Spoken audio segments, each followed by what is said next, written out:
Je m'appelle Chloé Dubois, et la nuit où ma vie s'est terminée et a commencé en même temps, mon père a choisi une tempête de neige plutôt que sa propre fille. J'avais accouché depuis 5 jours, mes points de suture me brûlaient à chaque pas. Mon fils, Léo, était blotti contre ma poitrine dans une fine couverture lorsque j'ai sonné à la porte de la maison où j'ai grandi. La lumière du porche vacillait. Le vent transperçait mon manteau, mais je me suis dit que tout irait bien. Je ne demandais pas d'amour, juste une chambre chaude et un canapé. La porte s'est ouverte et mon père a rempli l'encadrement, la mâchoire serrée comme s'il avait répété son discours toute la journée. « Tu es revenu ?» a-t-il dit, comme si c'était une accusation. J'ai murmuré que j'avais juste besoin de quelques jours pour me remettre, que je n'avais nulle part où aller. Il a jeté un regard à Léo, puis à moi, et sa voix est tombée dans ce ton froid que je ne connaissais que trop bien. « Tu as fait tes choix, Chloé. Tu es tombée enceinte. Tu es partie. Tu as épuisé cette famille. J'ai fini de réparer tes erreurs. » Derrière lui, ma petite sœur riait depuis le canapé comme si c'était un spectacle. Je l'ai supplié. Je lui ai dit que je saignais, que Léo avait à peine une semaine, qu'il faisait en dessous de 0. Il est sorti sur le porche, poitrine contre poitrine avec moi. « Juste à cause de ta sœur, tu penses que je te dois tout ?» a-t-il sifflé. Camille a travaillé pour son avenir. Pas toi. Prends ton gamin et débrouille-toi. Puis il m'a poussé. Pas assez fort pour briser un os, mais assez fort pour que mes jambes, faibles et tremblantes à cause de l'opération, cèdent. J'ai heurté la rampe, j'ai resserré mes bras autour de Léo et j'ai glissé à genoux dans la neige. Il nous a regardés une dernière fois, le regard vide. « Tu aurais dû disparaître comme tu étais censé le faire » a-t-il dit, et il a fermé la porte. Le verrou a cliqué, le vent a rugi. Le cri de Léo est devenu faible et rauque alors que le froid nous rongeait tous les deux. J'ai sincèrement cru que c'est là que nous allions mourir. Ce que mon père et ma sœur en or ne savaient pas, c'est que 12 heures plus tôt, un testament avait été signé à Paris, mettant 3,3 milliards d'euros et un empire immobilier tout entier à mon nom. Ils n'avaient aucune idée que la fille qu'ils avaient jetée dans la tempête venait de devenir la seule personne qui pouvait les sauver. Et ils n'avaient certainement aucune idée que 36 heures plus tard, je serais celle qui les regarderait s'effondrer. Avant de vous raconter comment je suis passé de ce Porsche au bureau de la direction et ce que j'ai fait quand mon père est revenu en rampant pour de l'aide, dites-moi dans les commentaires d'où vous regardez et quelle heure il est pour vous en ce moment. Je veux voir jusqu'où cette histoire voyage pendant que je dis enfin la vérité. La suite me revient par flash. De la neige sur mes cils, mes doigts s'engourdissant autour du petit corps de Léo, le monde se rétrécissant au son de ses pleurs. Je me souviens avoir pensé, ça y est. Mon père a la paix. Camille a toute la maison. Et nous disparaissons tout simplement. Puis des phares ont percé le blanc. Un véhicule utilitaire sport noir s'est arrêté à quelques centimètres de mes bottes. La portière arrière s'est ouverte en grand et un homme en manteau sombre a couru vers nous. « Madame, vous m'entendez » a-t-il crié, enlevant déjà Léo de ma poitrine, l'enveloppant dans une couverture de survie. Une autre paire de mains s'est glissée sous mes épaules. Chaleur, mouvement, oxygène, quelqu'un pressant un masque sur mon visage. J'ai entendu mon nom à travers le brouillard, Chloé Dubois. J'ai essayé de répondre, mais les mots se sont emmêlés dans ma gorge. « Nous vous cherchions » a dit l'homme. « Votre grand-mère nous a envoyés. » Cela n'avait aucun sens. Ma grand-mère, selon mon père, était morte ruinée et en colère des années auparavant. Je me suis réveillé sous une lumière douce, enveloppé d'une chaleur réelle au lieu de ma propre panique. La pièce ne ressemblait pas à une salle d'urgence de la ville. Elle ressemblait à une suite d'hôtels privés remplis d'équipements médicaux, moniteurs, perfusions, un berceau en verre. Léo était là, les joues de nouveau roses, sa poitrine se soulevant régulièrement. Une infirmière a souri. « Il est stable. Vous l'êtes tous les deux. Vous êtes dans une aile médicale privée appartenant à la famille de la Roche. » Un homme grand aux yeux bienveillants mais vifs est entré, tenant un dossier en cuir. « Mademoiselle Dubois » a-t-il dit. « Mon nom est Marc Renaud. Je suis l'avocat personnel d'Éléonore de la Roche. » Je l'ai dévisagé. « C'est ma grand-mère. » Il a hoché la tête. « Du côté de votre mère. Elle est décédée il y a 2 jours. Vous êtes sa seule petite fille. Vous êtes aussi, depuis hier, l'unique héritière de sa fortune et des propriétés de la Roche. 3,3 milliards d'euros, des hôtels, des immeubles d'appartements, des tours de bureaux que je n'avais vus que dans les films. Cela ressemblait à une arnaque. Sauf que la perfusion dans mon bras était réelle. Les moniteurs étaient réels. Le soulagement dans mes muscles était très réel. Marc a ouvert le dossier. À l'intérieur se trouvait un testament avec mon nom, et par-dessus, une lettre d'une écriture soignée. Chère Chloé, si tu lis ceci, la vie a été plus cruelle avec notre timing que je ne l'espérais. J'ai essayé de te trouver, mais chaque porte à laquelle j'ai frappé m'a été claquée au nez. Tu n'as jamais été un fardeau. Tu n'as jamais été indésirable. Tu m'as été volé. Je te laisse tout pour que tu n'aies jamais à mendier de la chaleur à une porte qui ne te mérite pas, sois plus bienveillante envers toi-même que le monde ne l'a été. Avec amour, Éléonore. J'ai senti quelque chose se fissurer dans ma poitrine qui n'avait rien à voir avec les points de suture. Pendant 26 ans, j'avais cru mon père quand il disait que nous n'avions personne. En une nuit, j'ai appris que j'avais quelqu'un qui m'avait tellement aimé qu'elle avait construit une issue de secours dont j'ignorais l'existence. Marc a attendu que je puisse de nouveau respirer. Il y a autre chose que vous devez savoir, a-t-il dit doucement. Votre père est au courant pour Éléonore depuis longtemps. Il a retourné chaque lettre, bloqué chaque appel et a déposé une plainte pour harcèlement quand elle n'a pas abandonné. Il voulait vous garder dépendante. Il a failli vous priver de tout cela pour toujours. J'ai regardé la neige à travers la vitre et j'ai senti ma peur se durcir en quelque chose de plus tranchant. L'homme qui m'avait jeté dans la tempête avait passé des années à cacher la seule personne qui m'en aurait sorti. Et maintenant, qu'il le veuille ou non, j'avais une issue qu'il ne pouvait pas toucher. En une semaine, ils nous ont emmenés, Léo et moi, à Paris en jet privé. Je m'attendais sans cesse à être expulsé de l'appartement de La Roche. Il se trouvait près du sommet d'une tour de verre qui dominait la ville comme une sorte de vaisseau spatial. Pour une fille qui avait grandi en comptant chaque litre d'essence, c'était vertigineux. Il y avait 2 chambres, une chambre d'enfant déjà aménagée et une cuisine plus grande que tout le rez-de-chaussée de mon père. Au début, je me sentais comme une intruse dans ma propre vie. Cela a changé la première fois que Marc m'a fait visiter l'étage de formation privée à un niveau plus bas. Éléonore n'avait pas seulement laissé de l'argent, elle avait laissé un plan. Elle savait que vous jeter directement dans une salle de conseil serait cruel, a dit Marc en passant un badge pour ouvrir une porte en verre. À l'intérieur se trouvaient des écrans du sol au plafond, des tableaux blancs et de longues tables empilées de classeurs étiquetés en langage simple, Immobilier 101. Notion de base sur les flux de trésorerie. Lire une transaction. Conseil d'administration pour débutants. Il y avait même un berceau dans le coin, déjà garni de couvertures. Elle s'attendait à Léo, réalisez-je, la gorge serrée. Elle s'attendait à ce que vous ayez besoin d'apprendre tout en étant parent, corrigea-t-il doucement. Elle était convaincue que vous pouviez faire les deux. Mes journées se sont installées dans un rythme. Les matins étaient consacrés aux médecins et à la physiothérapie, pour réapprendre à bouger sans douleur. Les après-midi, je m'asseyais dans cette pièce avec Léo qui somnolait à côté de moi pendant que des instructeurs décomposaient des termes que je n'avais entendus qu'aux nouvelles télévisées, taux de capitalisation, fonds propres, effet de levier. La nuit, quand la ville brillait à l'extérieur des fenêtres et que Léo dormait enfin, je regardais des enregistrements qu'Éléonore avait fait juste pour moi. Dans l'un d'eux, elle regardait droit dans la caméra, sa voix ferme. Tu n'as pas besoin d'être la personne la plus intelligente de la pièce, Chloé. Tu as juste besoin de savoir quand quelqu'un ment et d'avoir le courage de dire non, même s'il partage ton sang. Entre les leçons, Marc a glissé un dossier plus mince dans la pile, Richard Dubois. À l'intérieur se trouvaient des lettres retournées avec l'écriture d'Éléonore, toutes tamponnées, refusées. Des copies de sa plainte pour harcèlement contre elle. Des registres de changement d'adresse qui correspondaient aux dates où ces enquêteurs s'étaient approchés. Des rapports de crédit montrant son garage noyé sous les dettes. Les frais de scolarité de Camille payés avec des prêts à taux d'intérêt élevés. Une ligne de crédit au maximum sur la maison familiale. Sur les réseaux sociaux de Camille, le ton avait changé, passant de la vantardise sur les brunchs à des publications vagues sur « certaines personnes qui abandonnent leur famille quand les choses deviennent difficiles ». Dans un fil de commentaires, quelqu'un a demandé si elle avait eu de mes nouvelles. Protégée. J'ai pensé au petit corps de Léo tremblant contre le mien dans la neige et j'ai senti quelque chose en moi devenir très immobile.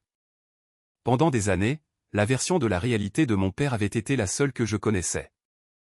À Paris, avec les archives d'Éléonore entre mes mains et mon fils respirant en toute sécurité dans le couloir, une image différente s'est dessinée. Il ne m'avait pas protégé d'un monde cruel. Il avait protégé son contrôle de quiconque aurait pu le relâcher. Un après-midi, Marc a fermé son ordinateur portable et a dit « Il y a encore une chose que vous devriez voir ». Il a affiché une liste de propositions entrantes à capital de La Roche, la branche d'investissement de l'entreprise. En bas, dans un petit fichier PDF soigné, se trouvait une proposition désespérée d'un petit garage automobile de la banlieue de Lyon. Propriétaire, Richard Dubois. Co-signataire, Camille Dubois. Ils demandaient un prêt pour sauver leur entreprise et leur maison de la saisie. Ils avaient été dirigés vers un fonds discret à haute valeur nette basé à Paris. Mon nom ne figurait pas sur la proposition, bien sûr, seulement celui de La Roche. Ils n'ont aucune idée de qui est l'héritière, a dit Marc. Ils pensent que s'ils racontent une histoire assez larmoyante, elle les sortira d'affaire. J'ai fixé l'écran un long moment, puis mon propre reflet dans la fenêtre. Le même visage que mon père avait qualifié de déception un millier de fois, maintenant soutenu par des bâtiments dont il ne pouvait que rêver. Organiser la réunion, ai-je dit. Je veux entendre exactement comment il déforme ma vie sans savoir que je suis dans la pièce. Le jour de la réunion, j'ai attendu dans une salle d'observation sombre derrière une vitre sans teint, Léo endormi dans un porte-bébé contre ma poitrine. De l'autre côté, une élégante salle de conférence au cœur de Paris était prête, longue table, bouteille d'eau, un écriteau indiquant « Capitale de La Roche ». Marc a pris la place du président, jouant le rôle d'un partenaire de fonds anonyme. Un associé a fait entrer mon père et Camille. Le costume de Richard était une taille trop grande et vieux d'une décennie, mais il se tenait comme un homme qui croyait encore pouvoir se sortir de n'importe quelle situation par le charme. Camille planait à son épaule, les cheveux tirés en arrière dans une coiffure qui se voulait professionnelle, ses yeux balayant la pièce comme si elle répétait déjà la photo qu'elle posterait quand cela fonctionnerait. « Monsieur Dubois, Mademoiselle Dubois », a dit Marc, se levant juste assez pour être poli. « Vous avez demandé un capital pour une entreprise familiale en difficulté. » Mon père s'est lancé dans un discours dont j'avais entendu des versions toute ma vie. « Nous dirigeons le garage Dubois depuis 25 ans, a-t-il dit, la voix chaude, presque populaire. Nous avons soutenu notre communauté, y avons élevé nos filles. Nous avons traversé une période difficile. L'économie, les factures médicales mais nous sommes des battants. Avec le bon partenaire, nous pouvons rebondir. Nous sommes loyaux. Nous restons soudés. Il a vraiment dit « nous restons soudés », avec la même bouche qui m'avait dit de disparaître. Marc a jeté un œil au dossier. Je vois plusieurs prêts en souffrance et une saisie en cours sur votre résidence, a-t-il dit. Pourquoi l'héritière risquerait-elle son capital ici? Camille s'est penchée en avant, les yeux pleins de sérieux. Parce que nous ne demandons pas la charité, a-t-elle dit. Nous demandons une chance. Nous avons toujours pris soin des nôtres. Même maintenant, nous élevons mon neveu parce que sa mère ne pouvait pas s'en occuper. Expliquez, a dit Marc. Mon père a soupiré théâtralement. Notre fille aînée, Chloé, a eu un bébé avec un perdant, a-t-il dit. Nous l'avons accueillie, avons essayé de l'aider, mais elle a toujours été dramatique. Elle est partie en trombe au milieu de la nuit, nous laissant le bébé. Nous avons été les vrais parents. Nous avons juste besoin de stabilité pour lui. Si l'héritière veut de la sécurité, nous sommes prêts à céder la garde partielle, tout ce qui la met à l'aise. Des gens comme ma fille feront n'importe quoi quand leur enfant est en jeu. J'ai senti mes doigts se crisper par réflexe contre le dos de Léo. Il a bougé, puis s'est calmé, ignorant béatement que son existence était utilisée comme levier de l'autre côté d'une table. Marc a laissé le silence s'étirer, puis a dit « L'héritière est particulière sur le caractère. Elle préfère observer les gens avant de prendre des décisions. » Mon père a hoché la tête avec empressement. « Bien sûr, nous sommes un livre ouvert. » Pas tout à fait, a dit Marc. Elle écoute depuis plus longtemps que vous ne le pensez. Il a jeté un regard vers la vitre. Au signal, une porte cachée s'est ouverte et je suis entré dans la salle de conférence. Pendant une seconde, tout s'est figé. Le visage de Camille s'est affaissé. Les yeux de mon père se sont écarquillés, puis rétrécis, essayant de me remettre dans la case où il pensait que j'appartenais. J'étais dans un tailleur noir bien ajusté, les cheveux tirés en arrière, la tête de Léo visible sous la capuche d'un porte-bébé souple. « Salut, papa », ai-je dit. Camille. Camille s'est à moitié levée. Chloé?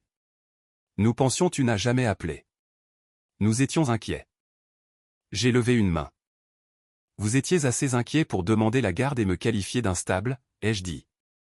Assez inquiet pour dire à un étranger que j'ai abandonné mon fils. C'est intéressant. La voix de mon père s'est abaissée. Qu'est-ce que c'est que ça, a-t-il lâché. Tu nous as piégés. Marc a fait glisser une tablette sur la table et a appuyé sur lecture. Les images de la tempête ont rempli l'écran, moi à genoux sur le porche, Léo hurlant, la main de Richard sur la porte, le verrou, le rire de Camille. Quand l'audio s'est terminé, personne n'a parlé. Mon père a dégluti. C'est sorti de son contexte, a-t-il dit faiblement. Nous étions contrariés. Nous allions revenir. Des heures plus tard, ai-je dit. Après qu'une équipe privée nous a sortis de votre allée et conduit à un hôpital? Vous n'avez jamais appelé. Vous n'êtes jamais venu. Vous avez juste espéré que votre problème se résoudrait de lui-même. Marc a ajouté les dossiers médicaux sur la table, puis une fine pile de projets juridiques. Si vous poussez cette version au tribunal, a-t-il dit calmement, voici ce que le juge verra. Des déclarations sous serment, la chaîne de possession, la documentation complète de la mise en danger. Les yeux de Camille se sont remplis de larmes. Du genre théâtral. Nous sommes ta famille, a-t-elle murmuré. Nous t'avons élevé. Tu ne peux pas nous laisser tout perdre. Vous m'avez élevé dans la peur, ai-je répondu. Vous m'avez appris que l'amour signifiait marcher sur des œufs. Vous m'avez appris que mes besoins passaient toujours en dernier. Ce n'est pas élevé, c'est contrôlé. J'ai ouvert le dossier avec le logo de la roche. À l'intérieur se trouvait une seule page. Voici ma décision en tant qu'héritière à qui vous vous adressez, ai-je dit. Capital de la Roche ne financera pas le garage du bois. Nous ne refinancerons pas votre maison, n'achèterons pas votre dette, et ne signerons rien qui vous soit lié. Ni maintenant, ni discrètement. Jamais. Le visage de mon père s'est tordu. Tu nous dois ça, a-t-il sifflé. Nous t'avons gardé en vie. Nous t'avons donné un toit. Sans nous, tu serais morte dans un fossé. J'ai pensé à la lettre d'Éléonore, à ce lit d'hôpital, au rythme cardiaque régulier de Léo. Sans vous, ai-je dit, la voix basse, j'aurais rencontré ma grand-mère avant sa mort. J'aurais su que je n'étais pas seul. Vous ne m'avez pas gardé en vie. Vous m'avez gardé petite. J'ai ajusté la sangle sur le dos de Léo et je me suis levé. Vous vouliez rencontrer l'héritière, ai-je dit. Maintenant, c'est fait. La prochaine fois que vous verrez mon nom, ce sera sur une ordonnance du tribunal, pas sur un chèque. Puis je suis sorti, les laissant assis sous les lumières vives du bureau qui montraient chaque fissure qu'ils avaient tant essayé de cacher. Mon père a réagi exactement comme Marc l'avait prédit. Il est resté silencieux juste assez longtemps pour trouver un nouvel angle, puis il s'est attaqué directement à la seule chose qu'il pensait pouvoir encore contrôler, Léo. Les papiers de demande de garde d'urgence sont arrivés à Paris quelques semaines plus tard. Dans ceux-ci, Richard me dépeignait comme une mère inapte et instable qui avait abandonné son enfant et disparu sous l'influence de riches inconnus. Camille l'a soutenu avec une déclaration pleine de demi-vérités et de mensonges purs et simples. En lisant cela dans ma cuisine, avec Léo endormi dans sa chaise haute, poisseux du petit déjeuner, j'ai senti une vieille panique monter. Tribunal signifiait autorité. Et dans mon enfance, l'autorité appartenait toujours à mon père. Daniel a parcouru la requête une fois, 2 fois, puis l'a refermée d'un clic doux. Il compte sur le système pour ne pas voir l'ensemble du tableau, a-t-il dit. Notre travail est de donner la vue au juge. La date de l'audience est arrivée rapidement. Nous avons pris l'avion pour Lyon, pas à l'arrière d'un taxi cette fois, mais dans un avion que je n'ai pas payé directement, escorté par des gens dont le travail était d'assurer notre sécurité. Le palais de justice ressemblait à tous les bâtiments gouvernementaux que j'avais jamais vus. Gris, résonnant, sentant le vieux café et le papier. À l'intérieur de la petite salle d'audience des affaires familiales, mon père et Camille étaient assis à la table du demandeur, habillés simplement et bien propres pour ressembler à des gens ordinaires et travailleurs, dépassés par les événements. Pendant une fraction de seconde, en les voyant là, j'étais de nouveau une adolescente, attendant que l'humeur de mon père décide du reste de la journée. Puis Léo a bougé contre ma poitrine, et je me suis souvenu qui j'étais maintenant et pour qui j'étais là. Le juge a demandé à la partie de mon père de parler en premier. Son avocat a brossé le tableau d'un grand-père et d'une tante dévouée intervenant pour protéger un nourrisson vulnérable d'une mère qui s'était enfuie et avait coupé tout contact. Camille a tamponné ses yeux au signal. Ils m'ont fait passer pour un fantôme qui avait déposé un bébé sur leur seuil et s'était évanoui. Quand ce fut notre tour, Daniel n'a pas commencé par mes sentiments. Il a commencé par les faits. Il a soumis les dossiers de l'hôpital de la nuit de la tempête, mon hypothermie, ma perte de sang, mon incision rouverte, la température corporelle de Léo, son faible taux d'oxygène. Il a remis des déclarations sous serment du médecin qui nous a traités, de l'infirmière qui a surveillé les moniteurs, et de l'équipe de sécurité qui nous a sortis du Porsche. Ces blessures ne sont pas compatibles avec une femme qui s'éloigne calmement de son enfant, a-t-il dit. Elles sont compatibles avec quelqu'un qui a été forcé de sortir et abandonné. Le juge a froncé les sourcils. Avez-vous quelque chose qui montre comment cela s'est produit? Daniel a hoché la tête et a demandé la permission de diffuser une courte vidéo. Lorsque les images de la tempête sont apparues à l'écran, la salle est tombée dans un silence de mort. On pouvait entendre le vent, le claquement, le verrou, ma voix suppliante, le cri de Léo, le rire de Camille. Le juge a regardé le tout sans un mot, puis s'est tourné vers mon père. « Monsieur Dubois, est-ce vous sur cet enregistrement ?» Mon père a dégluti. « Nous étions stressés, » a-t-il dit. Elle criait. Le bébé criait. C'était un malentendu. Nous sommes retournés la chercher. Le juge a de nouveau parcouru les déclarations de l'hôpital. « Vous n'avez pas appelé l'hôpital, » a-t-il dit. « Vous n'avez pas appelé la police. Vous n'avez pas signalé sa disparition. Cela ne ressemble pas à de l'inquiétude. Cela ressemble à de l'abandon. » Camille a essayé de parler. Elle a toujours été dramatique, votre honneur. Vous ne voyez qu'un mauvais moment. Elle est partie. J'en vois assez, l'a-t-il coupé. Daniel a ensuite présenté un bref résumé de ma vie actuelle. Revenu stable, logement sécurisé, soutien à la garde d'enfants, thérapie, soins pédiatriques. Pas de drame, pas d'étalage, juste une image claire d'une femme qui construit quelque chose de solide. Quand le juge s'est finalement adossé, sa décision a été brève. La demande de garde d'urgence est rejetée, a-t-il dit. La garde légale et physique complète reste avec la mère. À la lumière des preuves de mise en danger et de fausses déclarations, les droits de visite du demandeur sont suspendus indéfiniment, en attendant un examen plus approfondi. Mon père a explosé, criant que je les avais ruinés, que j'avais retourné tout le monde contre lui. Mais le marteau est tombé, l'huissier est intervenu, et pour la première fois de ma vie, la personne en position d'autorité ne le soutenait pas. Elle me protégeait. Dehors, des caméras attendaient. J'ai gardé les yeux sur Léo et je suis passé tout droit. La vraie vengeance se déroulait tranquillement sur papier. Une fois que l'ordonnance du tribunal a été enregistrée dans le système, la banque a cessé d'accorder des délais à mon père. Les prêts sur le garage et la maison sont passés de en retard à terminer. Je n'ai pas eu à passer un seul coup de fil. Je ne suis simplement pas intervenu. En 36 heures, un avis de saisie a été affiché sur la pelouse où je ratissais les feuilles. Quelqu'un a pris une photo et l'a postée en ligne avec une légende sur les temps difficiles et la trahison familiale. Pour la première fois, je n'ai pas ressenti le besoin de m'expliquer ou de leur faire voir mon point de vue. Le juge avait vu que mon fils était en sécurité. C'était suffisant. Les 3 années suivantes n'ont pas été un montage de contes de fées.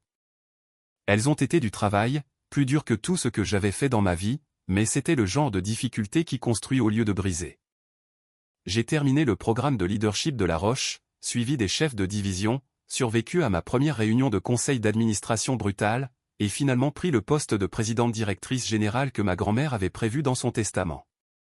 À la maison, j'étais juste maman, la personne qui savait sans quelle peluche Léo ne pouvait pas dormir, et combien de fois il demanderait « Pourquoi ?», avant d'accepter une réponse. La femme que mon père qualifiait d'instable a réussi à signer des contrats à 8 chiffres et à apprendre la propreté à un tout petit dans le même mois. La chose qui m'a le plus surprise n'était ni l'argent ni le pouvoir. C'était la fondation. Dans les notes d'Éléonore, il y avait un poste budgétaire intitulé « Le nouveau printemps ». Son idée pour un fonds destiné à aider les gens à recommencer après de mauvais mariages, de mauvaises familles, de la malchance. Nous l'avons transformé en véritable bâtiment et service, appartement d'urgence, clinique juridique, bon de thérapie, formation professionnelle. Nous ne nous contentions pas de signer des chèques. Nous donnions aux gens une carte pour sortir du genre de pétrin dans lequel j'avais failli mourir. Un après-midi, la directrice de ma fondation m'a envoyé par courriel un dossier d'admission sur lequel elle voulait mon avis. Histoire compliquée, écrivait-elle. Conflit d'intérêts possible. J'ai ouvert le dossier et je me suis figé. Les noms étaient différents, mais l'histoire était douloureusement familière. Un homme d'âge mûr avait perdu sa petite entreprise et sa maison après une série de mauvais prêts, était en froid avec sa fille aînée, et vivait maintenant dans un motel bon marché avec sa fille cadette, demandant de l'aide pour le loyer et des conseils juridiques. Un lien vers un article de presse de chez moi était joint. Sur la photo, même sous un faux nom, j'ai reconnu la posture de mon père, le sourire forcé de ma sœur. Ils avaient postulé à ma fondation sans réaliser dont le nom figurait sur sa charte. Pendant une longue minute, j'ai juste fixé l'écran, attendant la rage ou le triomphe. Au lieu de cela, ce que j'ai ressenti, c'était de l'espace. Il n'était plus le centre de mon histoire. Il n'était qu'un vilain chapitre dans un livre qui s'était avéré beaucoup plus grand qu'eux. J'ai dit à la directrice de refuser leur demande en raison du conflit et d'envoyer une liste d'autres ressources qui n'étaient pas liées à moi. Pas de message, pas d'explication, pas de porte ouverte. C'était tout. La dernière fois qu'ils ont eu du pouvoir sur moi, cela venait du fait que je croyais avoir besoin de quelque chose de approbation, abri, amour. La vraie vengeance était de n'avoir finalement besoin de rien du tout. La véritable fin de cette histoire ne s'est pas produite dans une salle de conseil ou une salle d'audience.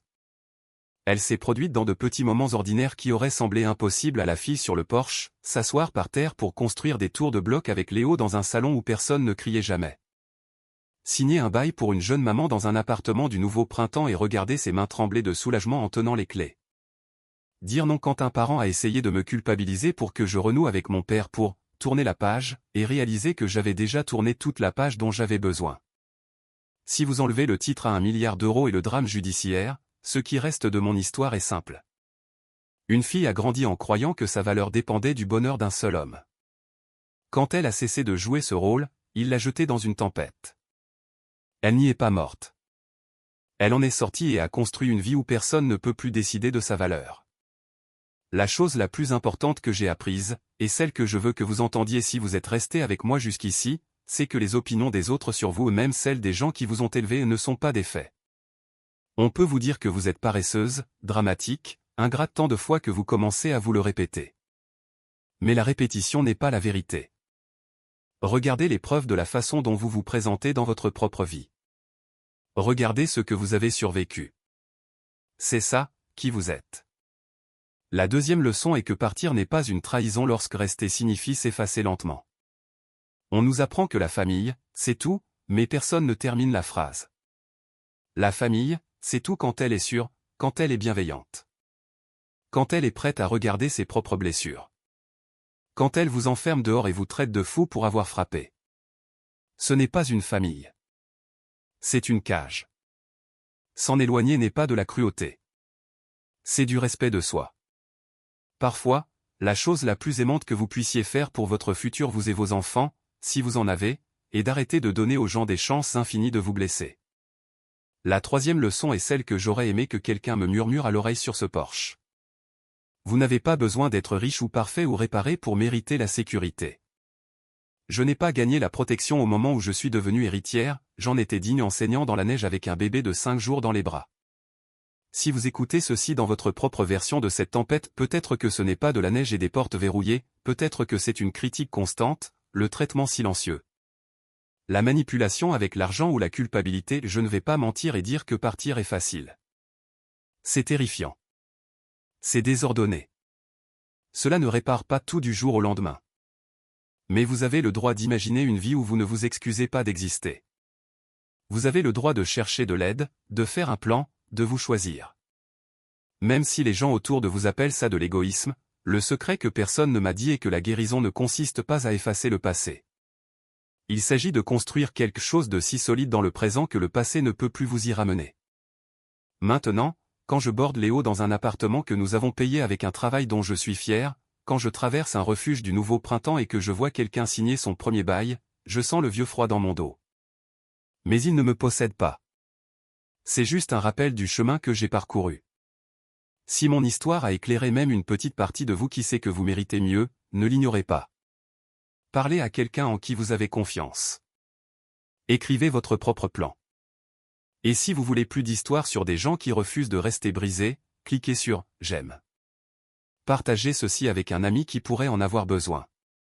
Et abonnez-vous pour ne pas perdre ce sentiment la prochaine fois que quelqu'un essaiera de vous convaincre que vous n'êtes rien sans lui. Vous n'êtes pas la tempête dans laquelle ils vous ont jeté. Vous êtes celui ou celle qui en sort, portant votre propre avenir dans vos bras. C'est là que commence votre véritable pouvoir. Et je serai là pour raconter ces histoires à chaque étape du chemin. Notre équipe du Denier de la Vengeance s'engage à créer des scénarios significatifs et riches en émotions qui reflètent les luttes et les tournants de la vie réelle. Toutes nos histoires sont purement fictives et sont créées dans le seul but de partager des leçons de vie et des messages éducatifs positifs avec notre public. Ce scénario souligne l'importance de l'estime de soi, des limites saines et de la reconnaissance des comportements toxiques, même lorsqu'ils proviennent des personnes les plus proches de nous.